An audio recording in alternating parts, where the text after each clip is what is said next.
Hi, everybody. Good morning. Thank you so much for having me. One of the folks at work, Dominic, who unfortunately he did leave Ritchie Brothers, which I was very sad about, but he's a fantastic photographer and a big person on our creative team, and we miss him. But he's a good friend of Matt's.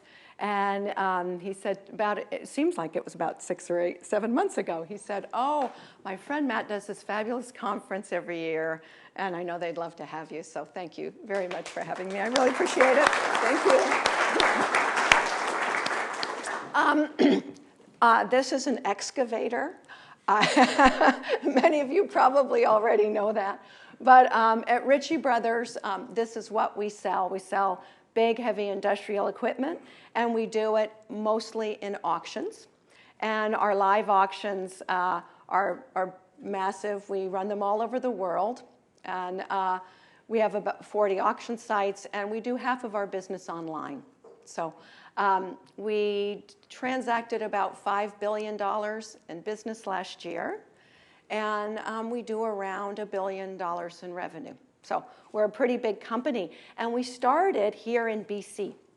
So the Ritchie Brothers family owned a furniture store in the 60s, and they went out of business.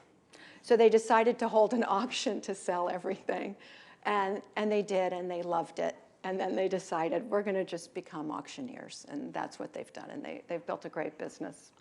So I'm going to give you a little bit of information about what's going on at Ritchie Brothers, but I'm also going to give you some background about myself and sort of how I got started in technology. And then I'm going to wind up with a little bit of information about women in technology, because it is something I end up talking about a fair amount. I work with a company, a nonprofit in the US called Ignite Worldwide, and I'll talk a little bit about that too, so thank you. So this giant excavator was in our yard in Edmonton. We did a sale in Edmonton. We sold $200 million worth of equipment in 5 days. That's kind of what our sales are like. So anyway, but I'll give you a little bit of background about sort of where I come from. This is where I learned how to program. That'll tell you how old I am. No. It was 86,000 assembly language and HyperCard. All right. Which do you think was more fun, 68,000 assembler or HyperCard? HyperCard. Oh, 68,000 was fine too. But you know, with HyperCard, you could actually see what you were. I'm a visual person, so I actually loved HyperCard. But I actually graduated from college in the 80s, 1982. Probably before many of you were born. And the 80s were kind of a tough time. You know, there weren't a lot of jobs. And I also grew up in a time when, you know, you'd go to college, but, you know, for being a woman, you kind of sometimes, you know, like my dad wanted me to be a teacher. You know, I mean, you had kind of, you know, I think stereotypes are strong now. They were a little bit strong then. But I ended up going to a women's college. And I had a very fortunate youth. I'm the youngest of 5 kids.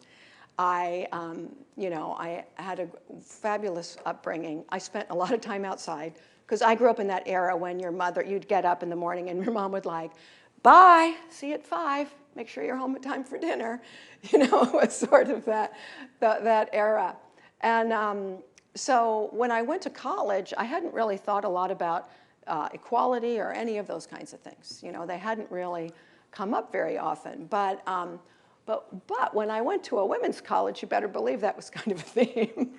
But I also met some incredible women who became really a lot of my mentors. And I also just met a lot of incredible people.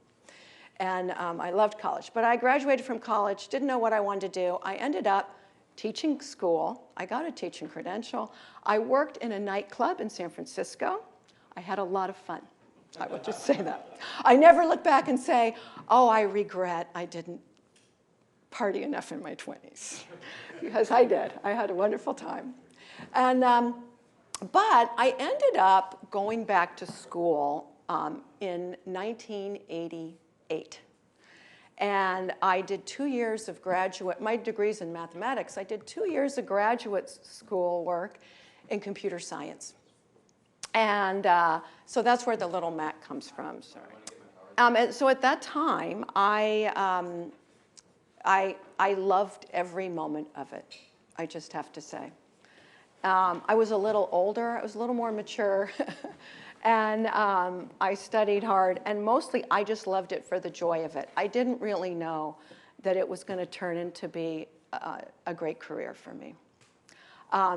And so I got a job as a co-op at IBM, and then I spent the next 10 years of my life being a programmer and working for software companies.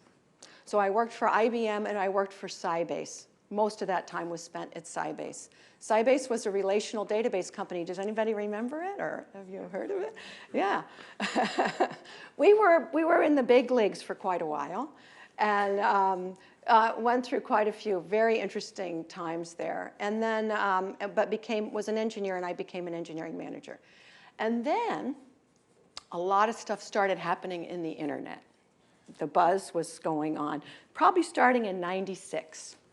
You sort of had AOL. Isn't that exciting? And AOL we had this meeting with AOL. It was very interesting. And so, but Sybase wasn't doing very well. So I was one of the most junior managers, and I really felt like I better get another job, because they talked about laying people off for a year. Both my kids were born there, and I loved it, but I felt like I'm nervous, you know, I need a job. So I went out and I looked in the newspaper. When was the last time anybody looked in the newspaper for a job? Well, I looked in the newspaper and I saw an advertisement from CNET Networks. And I don't know if anybody knows about CNET, but we did news.com and shopper.com and all of these different websites. And the day I started at CNET, and they wanted me because what did I know? I knew databases really, really, really well. And I knew database administration, and I also knew a lot about how they're built, how to make them perform, and all of these other things. So, so I went to work there. And over the next 6 years, I lived through the boom and bust of the internet. I worked harder than I worked a lot. And since that time, I honestly say for the past 20 years, I've been on call. How many people are on call in this room? Yeah, it's really fun, isn't it?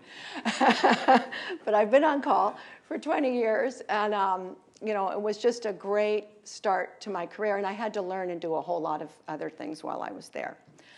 In the bust, I ended up having to lay people off for about 3 years, and that really sucked, I have to just say. And I got a call from the Walt Disney Company. And they had the Walt Disney Internet Group. And I don't know if anybody remembers this, but around 2000, Disney bought, it was called Go.com. And it was also in a partnership with a search engine called Excite. I think it was Excite. I can't remember.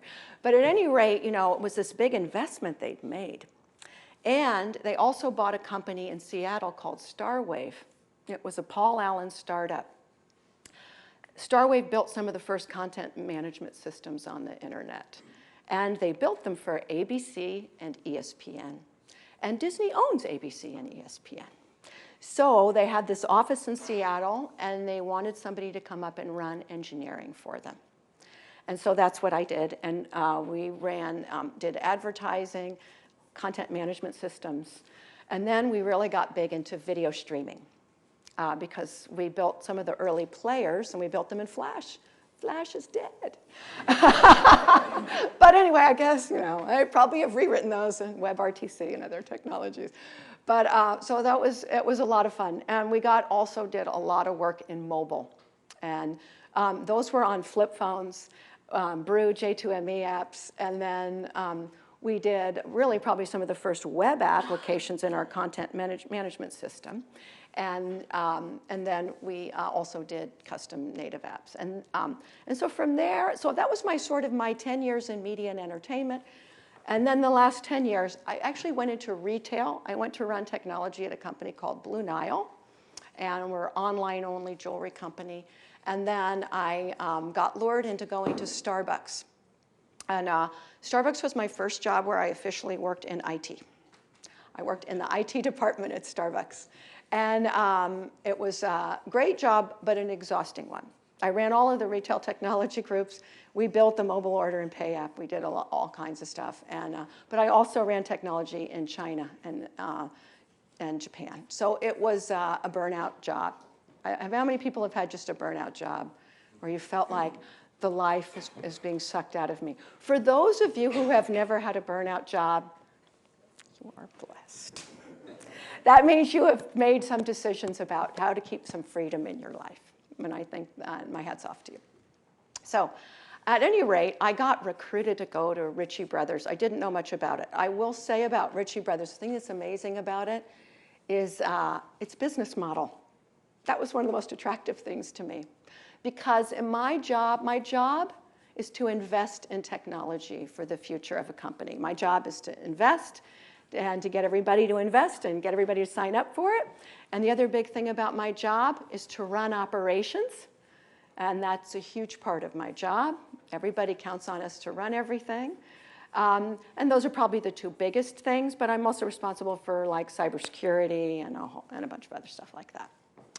So when a company has a good business model, they have money to invest in technology. And also, the company is a non-traditional tech company.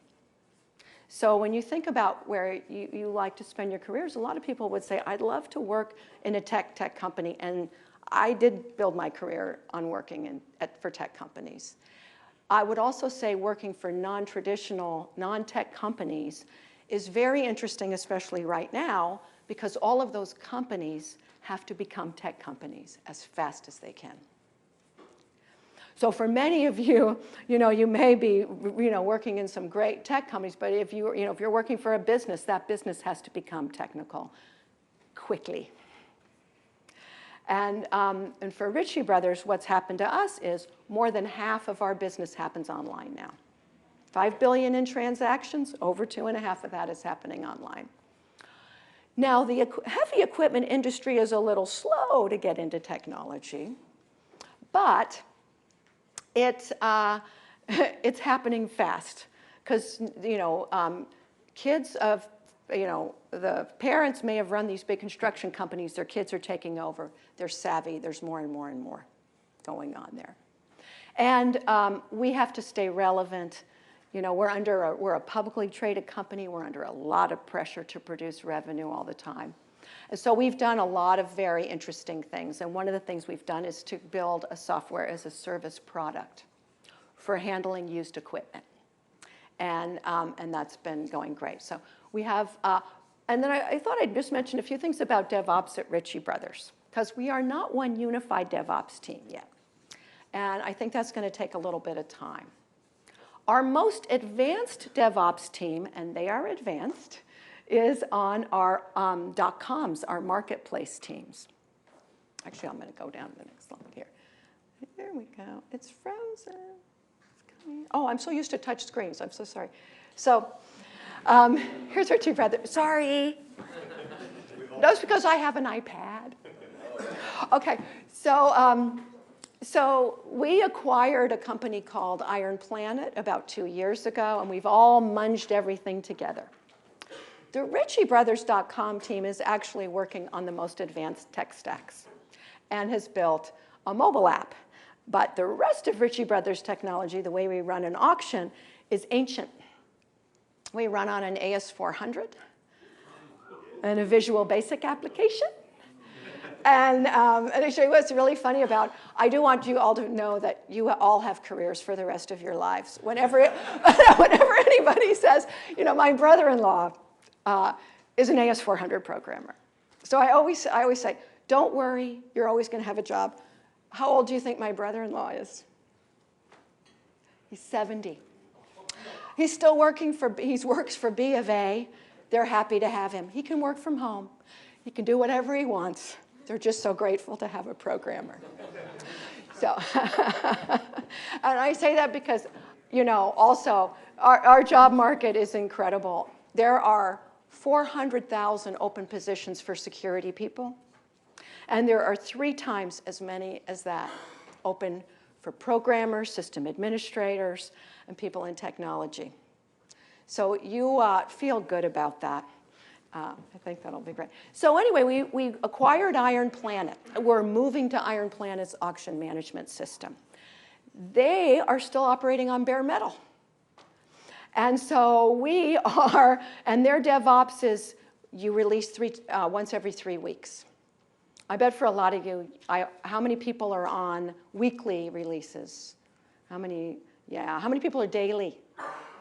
Maybe some people are getting to daily. Daily, that's what everybody is striving for, right? That you could release every day. We're pretty far away from that. But our web team, they do releases twice a week. They're doing pretty good. And they've embraced Docker and Kubernetes, and I think it's really cool. Orca, your Orca project, I think is really cool. So that'll be exciting. And then the other side of what we have in technology is we run a lot of big applications. And a lot of times this is referred to as COTS, custom off-the-shelf products. And this is what a lot of traditional IT organizations do. They run COTS. They get Oracle. We run Oracle as our financial system. We run Salesforce as our Salesforce system. And a lot of that work is about configuring and deploying change and change management. So we have this very big universe of tech. We have a big footprint. We have over 120 applications in production that we're supporting. So it's a lot of work. But we're always striving to get more modern and adopt new technologies. But in our world, we have to do that while we do things that make the company money. And so I think many of you are under a lot of that kind of pressure. But it has been a lot of fun. Ritchie Brothers is a great company. It is a lot of fun for what we do every day. If you ever get a chance to go to an auction, they're open to the public. So I would just say, if you ever want to see some big, big iron, and just go check it out and watch and see how an auction works, you're welcome to come.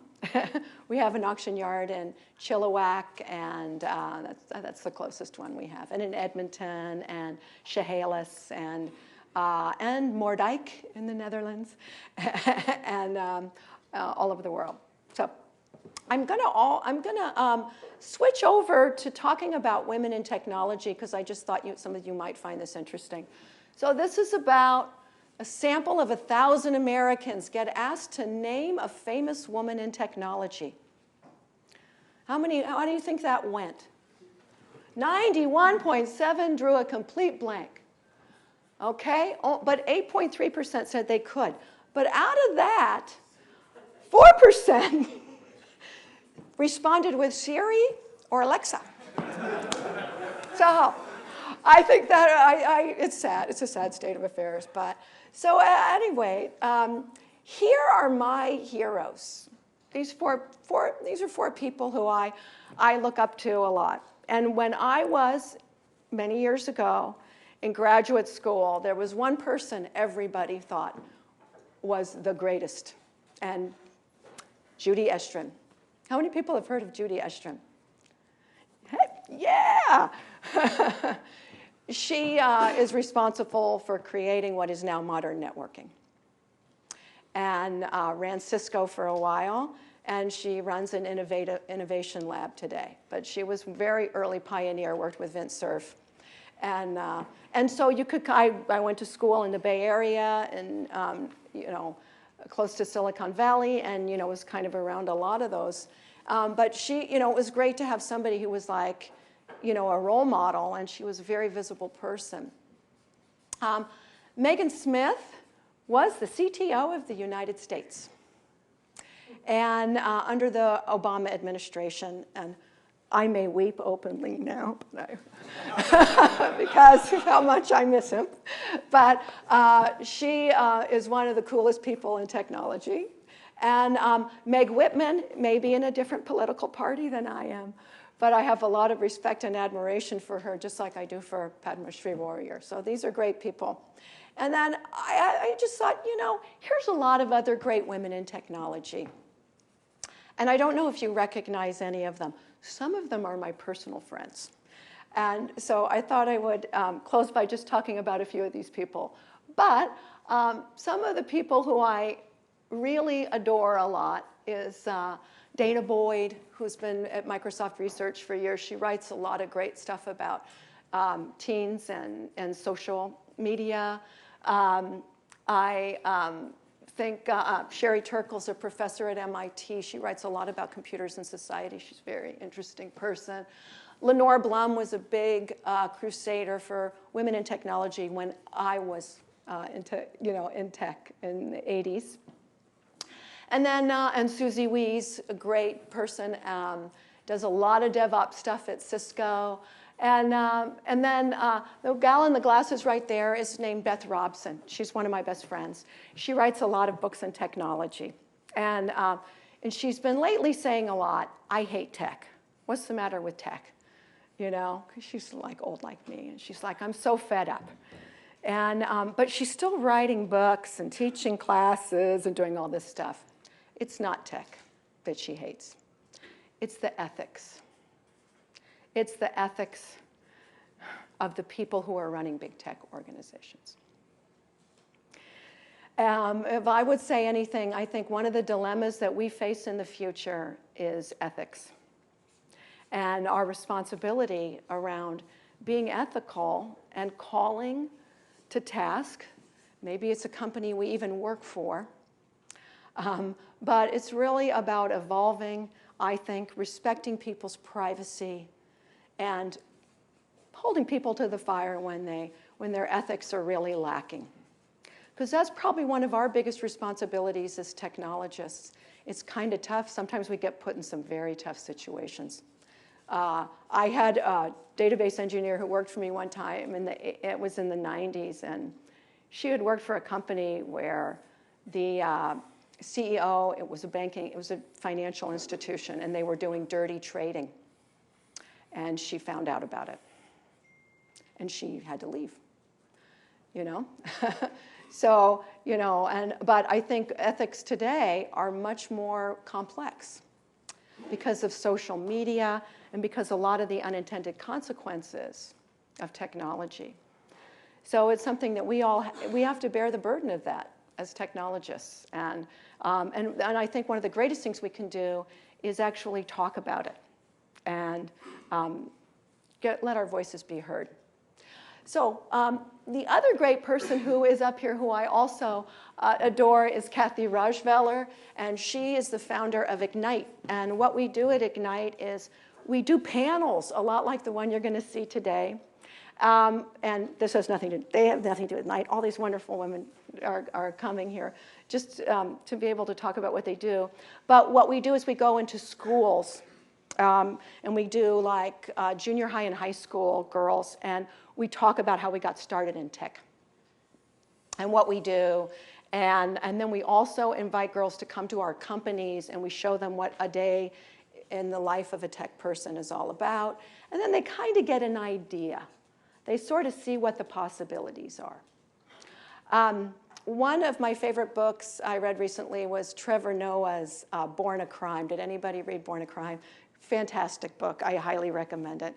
And in there he says, you know, when you're growing up in, he grew up in apartheid South Africa. And the reason why it's called Born a Crime is because his father was white and his mother was black, and that was illegal. So, but growing up, he said, you know, sometimes you think about what your possibilities are in life.